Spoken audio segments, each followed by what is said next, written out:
Good afternoon, everyone. This is Amanda Harper, the Assistant Statewide Care Management Coordinator. Welcome to the Care Manager and Provider Information Session. Today, we are going to be covering OPWDD housing options and resources. I just want to make everyone aware that you'll see a file transfer box pop up when you logged in. You should have seen the file transfer. If you closed it, you can just go up to the left-hand corner to File and Transfer to open it back up, and there you'll be able to download two different items.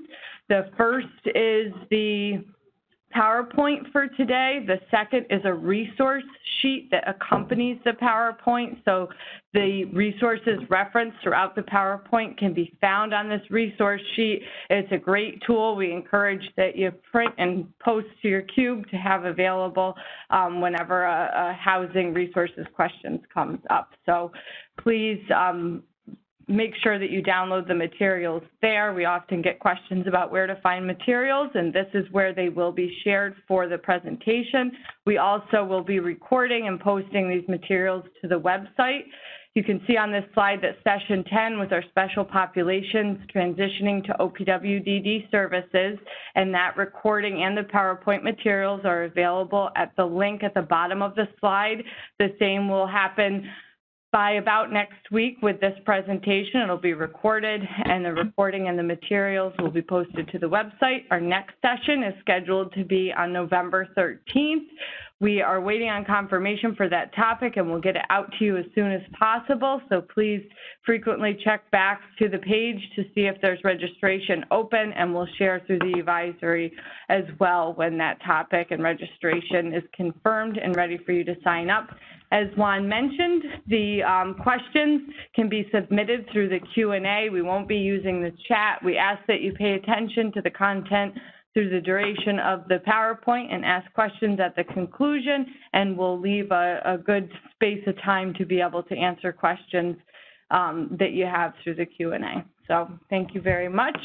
I'm now going to turn it over to Crystal Moykins, our housing specialist, who is accompanied by Patricia Downs, our statewide supporting housing coordinator. Thank you, ladies. Hi, everyone. This is Crystal, and we're going to do a quick PowerPoint on housing options and resources. As Amanda said, we've included a resource page that will have all of the resources we mentioned here. So as you'll notice, we don't have any links in the PowerPoint. Those are all provided in the file transfer. If you have any issues going forward with accessing those links, please email us or call us at the contact information that will be provided later in the PowerPoint. Also, if you have any questions that are highly specific to an individual, please email those to us rather than putting them through the Q&A, as I won't be able to properly address them in this forum. Those very specific questions often have other factors that need to be weighed before a proper answer can be given. So what we're going to be talking about first is the choice of community housing options and why they're important.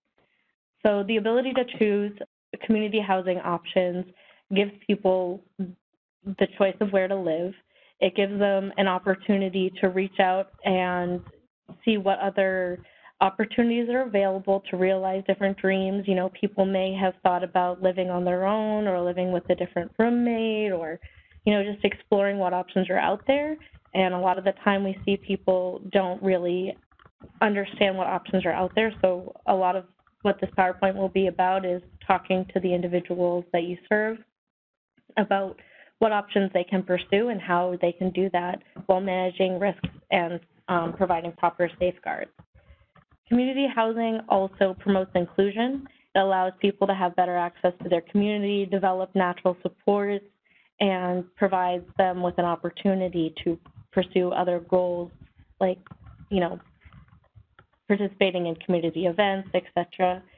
It also alleviates financial pressure on public resources, so it takes people out of certified housing and allows them to access other resources, be more individualized, and help follow the person-centered planning model that we're moving towards. And it also generates new opportunities by moving people out of certified housing and creates more opportunities. The more times that we have people move into the community, the more we get better at individualizing services, helping people with their goals, helping people experience things so that they know in the future what they do and don't like. For context, we have the HCBS settings rule. This covers everybody that receives services through the HCBS settings waiver. This mandates that everybody has to have options on their residential setting, and it should be chosen through the person-centered planning process, and it should be based on their needs, preferences, and their resources that are available for different room and board options. According to the person-centered planning regulations, we also need to be focusing on informed choice and making sure that people, have experiences, options available to them so that when they're choosing their residential setting, they're not choosing from this limited portion of what they already know is available, but that we're providing additional resources for them. As care managers, your responsibility is to discuss housing options with your individuals at least once a year, just to make sure that they keep this open as something they can work towards. Part of our life planning process is that you're setting goals, and sometimes those goals can be learning new skills so that they can move into less restrictive settings. The goal may be to simply change, within the less restrictive settings. And this is like anybody else in the community. Occasionally you may decide, oh, my apartment, I don't like this, or maybe I want to move homes. Facilitating these conversations can bring that to the forefront of people's minds and make sure that those are always options that they're informed of. You can also engage other service providers to make sure people have the experience of, maybe doing a tour through an apartment building, maybe going to see other settings that are available, talking to other people to see what they've done in order to make sure their services and supports facilitate them moving into what would be their ideal housing situation. This can really help make sure that people understand what they're getting into in some of these, less restrictive settings, but it can also help them see all the options that are available, really open their eyes to all the different things that they could be achieving as far as housing goes. If somebody wants to change their housing, make sure that you're going through with them and see, what is their goal? What do they like about their current housing? What don't they like? Later in the PowerPoint, I have a couple of questions that people can start off this conversation with people about. So I'll get into that a little later. Now, presuming capability, this is very important. What it doesn't mean is that you disregard risks and safeguards. You still need to assess those, but what we mean by presuming capability is that instead of coming from the point of, okay, this person wants to live independently in the community, this is why they can't. We want you to presume that there is a way to make their services and supports wrap around them so that they can live independently in the community. So we just want you to come from that perspective and say, okay, how can we make this happen, rather than coming up with all the reasons why they can't. As I said, assessing risks and developing strategies to minimize the risks, that's very important. It's one of the ways that we can make these non-certified opportunities sustainable, and it really helps to make sure that that is also a smooth transition. We want people to be very informed of the risks they're taking on. We want their circle of support and everyone in on it, and we don't want this to be kind of a throw them in, see what happens. We really want everyone to be aware of everything. Part of that is coordinating support, so we'll help the person to plan for and make this housing change. So that could be habilitation to make sure that they're getting the right skills so that they're minimizing risks on living independently. This could be, as I said, opportunities to go and explore the community, talk to other people, and experience what they've experienced as far as moving. So now the next section is housing options for people with IDD. This is just a quick overlay of all the different options, or a majority of them. This isn't completely extensive. There's probably one or two that outside of the non-certified that is not listed here, but we've done a pretty expansive job on the non-certified options. So people can rent an apartment, own a home or condo. They can share their housing with a roommate or in a shared living situation. They can rent a room in someone else's home. They can live with their family. They have the same options as anybody else. It's just, a matter of planning for what they would like to have their situation be. Non-certified housing is controlled by the person. So this means that, people can live in the apartment. It's very individualized. It'll be based on what the person would like their housing to be, what their available supports and services are, what their budget is, and if they have any goals that can be tied into their housing. That's why I've said here it's not a one-size-fits-all approach. This will be very, very specific to the individual.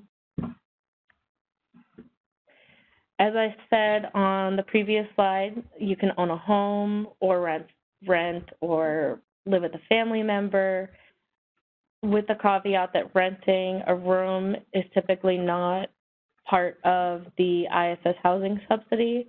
It does not support renting a room, so if you would like to rent a room in someone else's home, then that needs to be within their budget without the housing subsidy. So just, if individuals are interested in that situation, that is one thing to take into account before they decide to do that.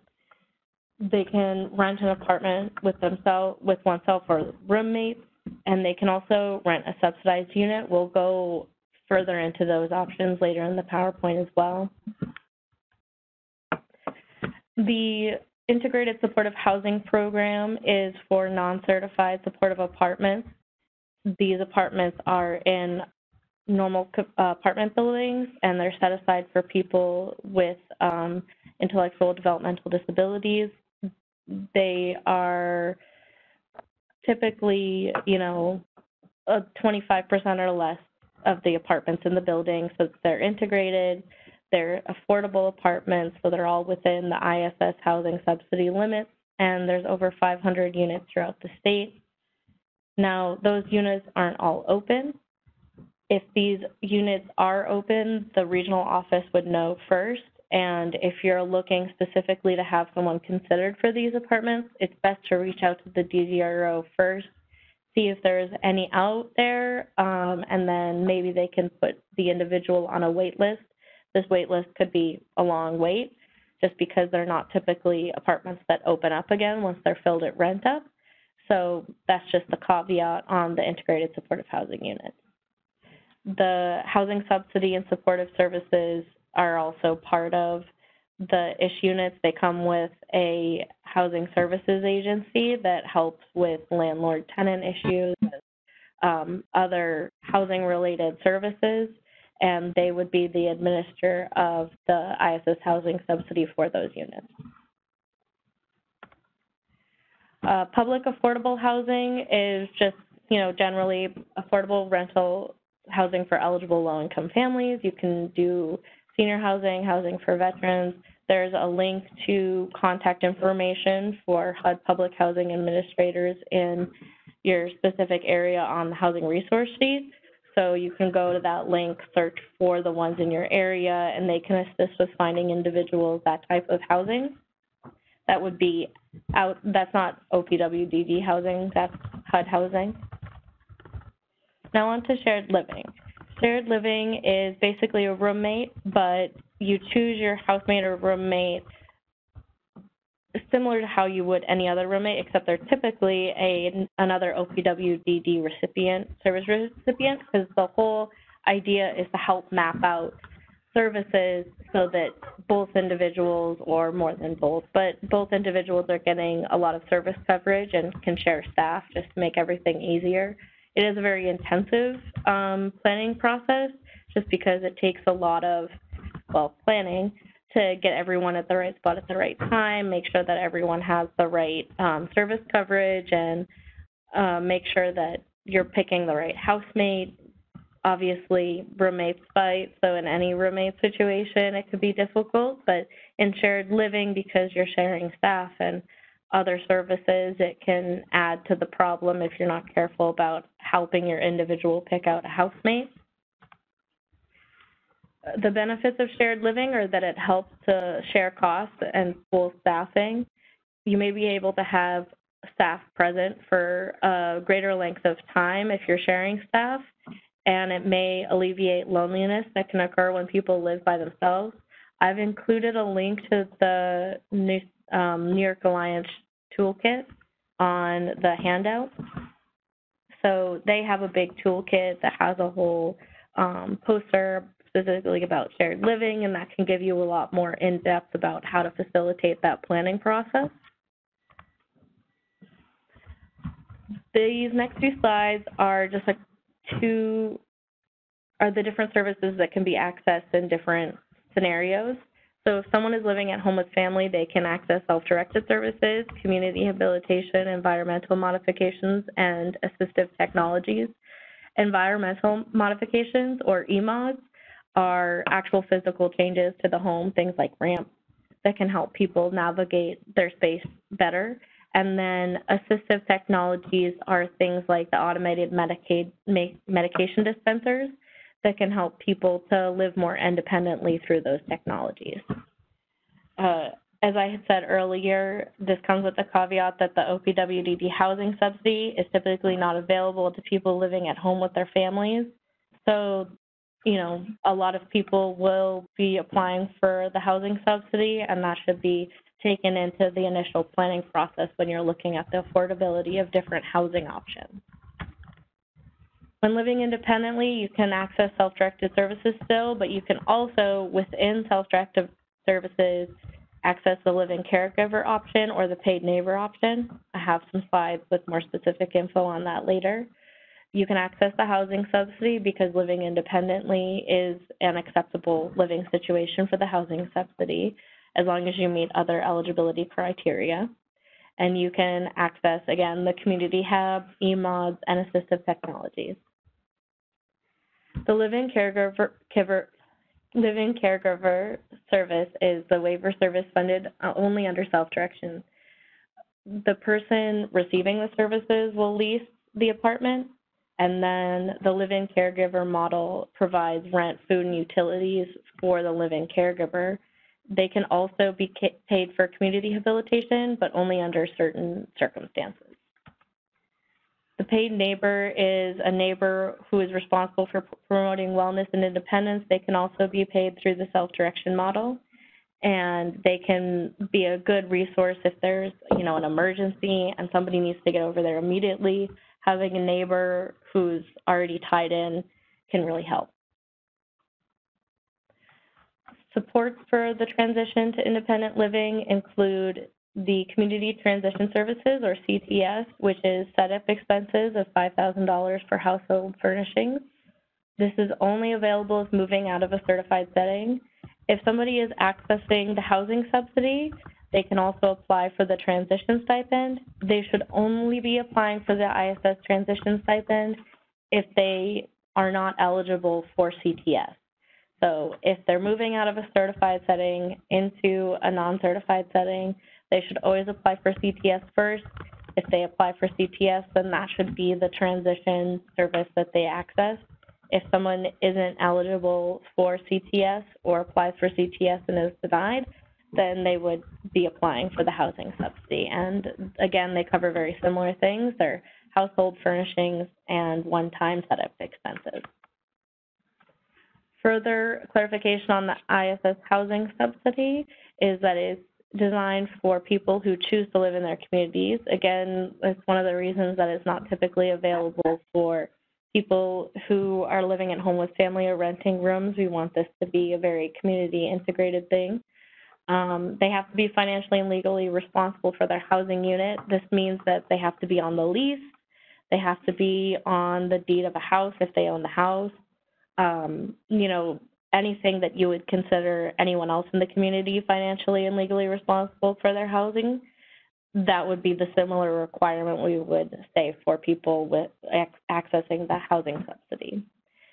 The calculation is set up so that people contribute about 30% of their countable income towards housing costs. There's a maximum subsidy for each county.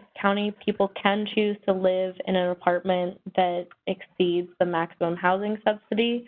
In that case, they may be putting more of their countable income towards the rental housing costs because we would only subsidize up to that amount. Two more resources that are on the resource page in the file transfer are the ISS Landlord Brochure.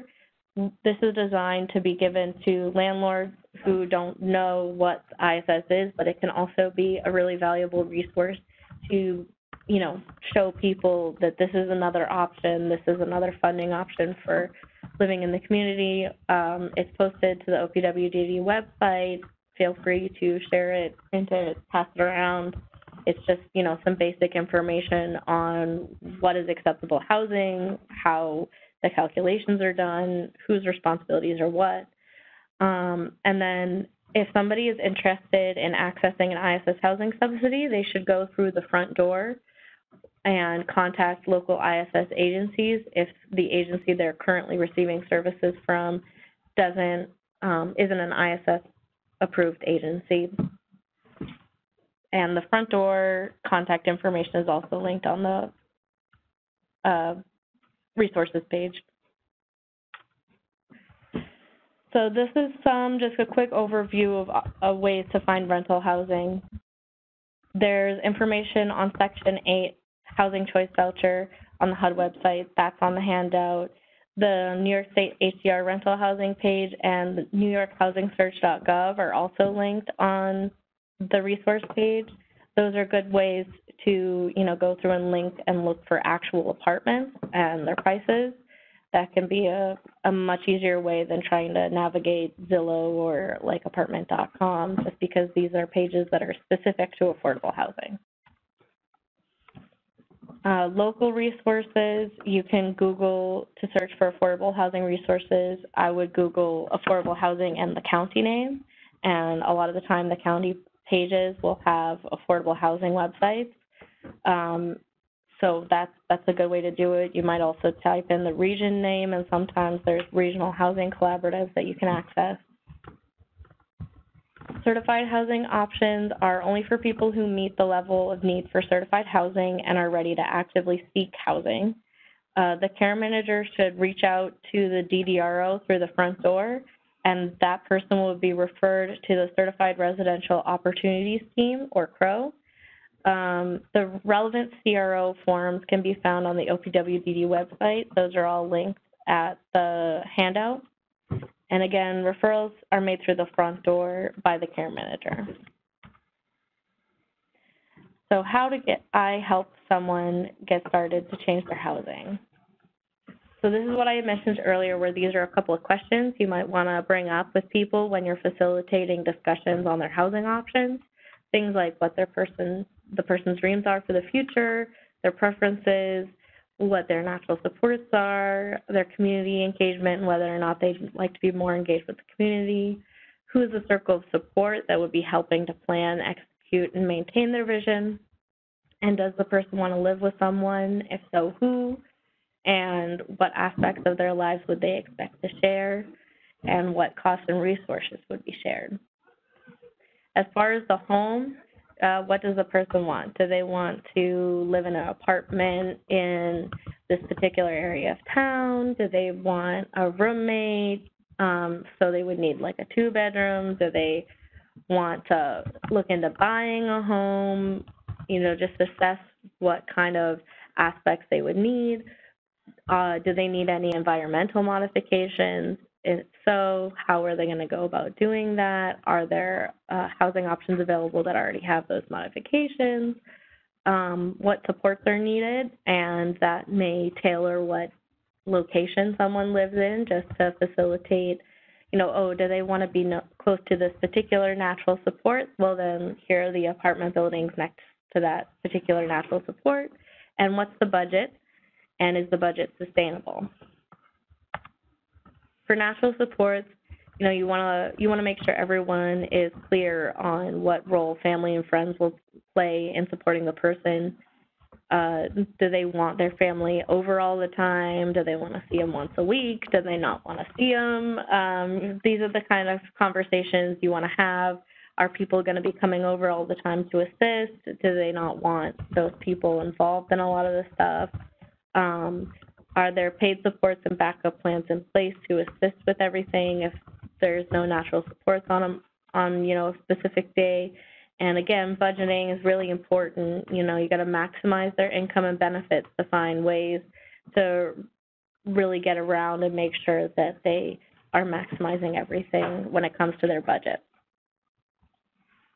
The Strengths and Risks Inventory is a tool that can help to generate meaningful conversations with a person regarding the possible risk areas in their life. And this is really important because when we're moving to non-certified housing, we really want to give people opportunity to make informed choices. So when we're doing the Strengths and Risks Inventory, you got to be looking at, okay, this is the risk. Again, this is a safeguard that we could put in place. This is maybe the habilitation we could look into for them. This is a risk that we could minimize to this point and give people both the dignity of an informed choice and the dignity of risk. No movement in life comes without some sense of risk, so we have to give people the same opportunity to assume those risks as we would anybody else in the community. There's a link to the Strengths and Risks handout in the resources. This is a list of the different supports available for people making a housing change. Obviously, the care manager and CCO are right at the top, along with the regional office front door staff who will know a lot of the options available in your area. The community hub staff can really help to build supports around people and help them gain new skills. For self-directing, support brokerage is a good option. They can help with budgeting. And some providers offer housing navigation services. This you can find through New York Alliance has some links to different care managers and housing navigators. So when you go to look at their shared living toolkit, you can access their list of housing navigators. And then they can also go through a HUD-approved counseling agency. They offer rental counseling services, services on budgeting, services on pre-purchase. So that can be a really good, non-disability specific resource for people where they can get just really broad information, and then if it's rental counseling, specific information on how to find rental information. When it comes to planning for independent living in the community, you need to go through the whole planning process. As I've mentioned a couple of times, this is a pretty intensive process because of how individualized it is. So you need to start early, get all the options out, make sure people have experience enough to choose if this means going to apartment buildings and doing tours or talking to other people in the agency. Everything needs to be built around it. So making sure the habilitation supports are designed to assist them in learning the skills needed, and that they've identified who they want to live with and where. It's a big planning process, but it's all necessary so that people can have independent, sustainable housing in the community. This is our contact information. The 518-473-1973 number is our main line, and housing initiatives at opwdd.ny.gov is our main mailbox. So if you contact either of those, you'll get probably me or Trisha or Alex. You can ask for us directly if you call, or if you email. I check the housing initiatives mailbox regularly, so you'll probably get me. And I think that's the end. Yep. I'll leave that up just because the contact information is there.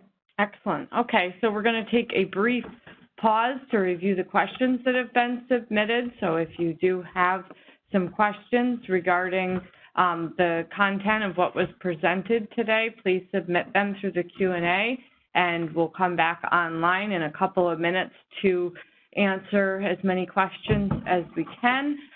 Just a reminder that anybody that is still looking for the materials, you go to the upper left-hand corner of your screen where you see File and go to the drop-down where you'll see transfer, and you select transfer, and the box will come up to download these materials. If for any reason that is not successful for you, like I said, these materials will be posted to the OPWDD website at the link on our introduction slide at the beginning of this PowerPoint, and you can also just go to the OPWDD website, Services and Supports, select Care Coordination Organization, and that main page will take you to the informational webinars page. And then within a few days, this PowerPoint and the recording of this presentation will be available there. All right, so we're going to pause momentarily to review questions. Thank you. Okay, welcome back. We'll start with the questions. So we have a question that says, do you have a list of ISS grant providers for housing? If you go to the OPWDD website and look for the provider directory, you can add the ISS filter in there, and it'll come up with the ISS approved providers. There aren't any grants included in the transition stipend for the cost of a real estate broker, so that wouldn't be part of the transition stipend. I don't know that that would be included in CTS either. If you wanted to do some research on that or wanted me to look into that further, you can feel free to email the Housing Initiatives mailbox. To get people enrolled for assistance from OPWDD, the process is that you would send people to the front door. So on the handout, there's a link to the front door contact. You would call or email the person that's for your area, and they would assist in getting you enrolled in services of any type. So that would go for certified, that would go for non-certified, that would be waiver, waiver related, any type of service. It's front door first, and they'll help you with the process. And then the process for applying for housing subsidy is pretty much the same. You would get the individual in contact with the DDRO, facilitate that discussion with them, get them enrolled with a ISS provider agency, pick out the apartment, and once the DDRO has all the information on the individual, they then will issue an initial letter that will either say that they're initially eligible or ineligible. That will include a general calculation of their approximate housing subsidy based on the information that's provided. And then once a rental unit is identified, the DDRO then finalizes that calculation and sends everyone involved, the care manager, the individual, and the ISS provider agency, a final calculation that says what the housing subsidy will be.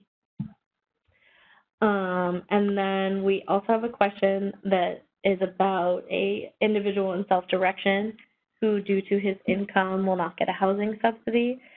If you've applied for a housing subsidy through self-direction, that housing subsidy is the ISS subsidy. They just run it through the self-direction budget rather than running it through a different budget like everyone in not self-directed services would. So the housing subsidy for self-direction and the housing subsidy for OPWDD are the same thing. We got a couple of other questions that are a little bit more specific to situations. If you could send those questions to the housing.initiatives@opwdd.ny.gov email, we can get back to you with very specific information on those situations. And I think that's it. Great. We'll pause for one more moment just to see if there's any more questions and hop right back on after a minute or so. It won't be a long pause. Hi again. So we got some more specific questions on the eligibility for the housing subsidy. Yes, the official name is now the OPWDD housing subsidy rather than ISS. People still refer to it both ways, so that's commonly what people are talking about. The age eligibility for ISS is 18, so the person must be an adult. This isn't for, a child living in the home. The eligibility when somebody is living with their family is a little bit complicated, mostly because we, A, don't support room rentals, and B, a lot of the time, we're really looking for that legal and financial responsibility of the home. So if somebody is living in a home that is owned by their family, we would look to see that the person is put on the deed, because they would need to have financial and legal responsibility. We're looking for, you know, a 50-50 or however many people they're split. They need to have the equal financial responsibility. If the home has an accessory apartment, this is an apartment that needs to be legal to rent to anybody in the community. That could be acceptable. It would need to have its own entrance. It would be a true accessory apartment, again, because we don't support room rentals. You could also have a family member as a roommate. So if you're both on the lease for an apartment and it's an equal split, then you could live with your family that way. So it tends to get more specific. That's just very general information. If there's a situation that you have that people are in a very specific, you know, you have questions about, okay, this is someone living with the home in this situation in this county, feel free to email us because we can get in depth on that specific situation with you. Thank you. And just a reminder regarding the care manager's responsibility when it comes to living situations, that this was an overview of a lot of the non-certified options that are available out there, but it's the care manager's responsibility to review all. We did just get one more question that I want to address really quickly. Okay, the responsibility is to review all housing options for somebody certified and non-certified. So if really understanding what the person's needs are and what the most appropriate housing situation is for them, taking into consideration all of the different housing resources available. And what was that? We got a question about the Hoyle loan, and I just wanted to clarify for everyone that the Hoyle loan is no longer accepting applications and is permanently closed. If you would like information on home loan opportunities for individuals, you can feel free to email, and I have a whole set of separate resources that are very thorough so that you can go through those with individuals. Excellent. Thank you very much for everyone that attended today, and thank you, Crystal, for the time. We will have a survey popping up in the browser at the conclusion of the presentation, so please take the time to fill that out with any suggestions. We'd appreciate feedback on today's presentation if it is helpful for your job moving forward, and any suggestions on things that you would like for us to present on at future information sessions or at our quarterly conference that we also host. The registration for the quarterly conference is through SLMS, and that is open now. Our next conference is on December 11th, so topics suggested can be covered either in these information sessions or at that quarterly conference. Thank you very much for your time today. Have a good afternoon.